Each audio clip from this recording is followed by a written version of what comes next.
Hello, welcome to this brand new video where we will be using Bootstrap's ReactJS elements to render our data. Alright, let's head over to React's website. This will be our end product.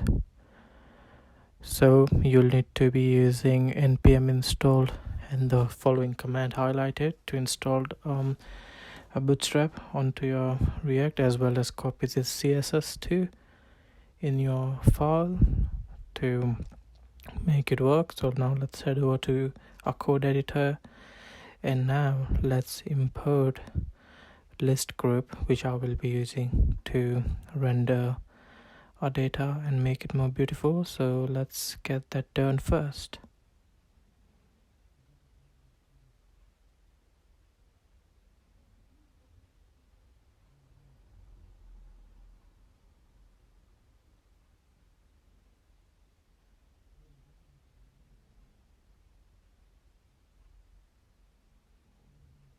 And now that's sorted, let's import our CSS file too.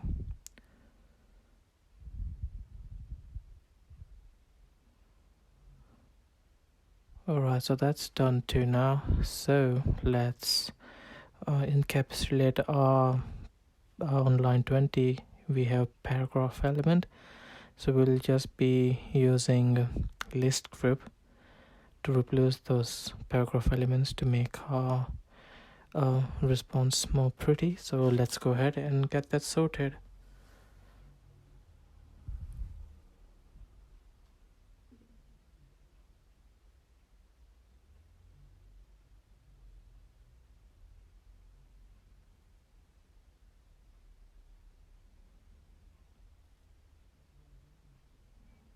Alright, so now we have I think there's actually an error. Let's get that sorted. Silly me. Now that's sorted, we'll need to encapsulate the item using list group dot item, because there are multiple items that we're receiving in the form of an array, so we'll need to do that.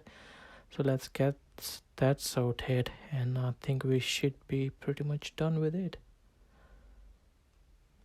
Let's hit save and it should be done.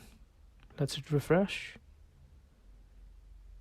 and voila, as you can see, we didn't have to write much HTML or CSS to get this sorted, and it's responsive too, so you don't need to do much work and just use this very well tested library, UI library provided by Bootstrap, and you can pretty much use it to render anything, even images and stuff. Let's add a title to not title ID to make it more properly organized, I would say. So let's get that sorted and we'll be done with that. And if you feel like this video helped you in any way, make sure to like and subscribe, and I'll see you guys in the next one. Bye bye.